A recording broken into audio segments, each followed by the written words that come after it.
Okay, we got her all rebuilt with Toshiba pills in there now. I got some pictures for you I'll send along. This is just to show you it working. Using a striker, I think that's what you have too. Right now I've got it turned down for a 100 watt deck, use the 1000 watt slug. Audio. Audio, audio, audio, audio, audio, audio, audio, audio, audio, audio. Check, check, check. Audio. Almost 600 there. And to put it in the sideband, I'm going to take the power jacket all the way up. Audio, check, check, check. Audio, audio, audio, audio, audio, audio, audio. Check, check, check.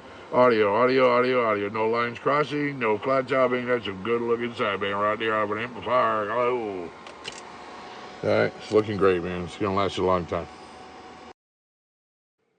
So first I took out that tiny relay that they were using and put in that much larger 3-pole double throw relay. Now I'm able to switch on the biasing voltage through that relay rather than that little guy on the side there.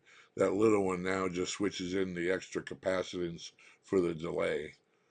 And we put in the Toshiba transistors and then built the biasing circuit on a design that I remember from like 15 years ago in an old X-Force, which I believe, I guess, would be Carl's design from the Carl built amplifier guy. He used to be that X-Force guy.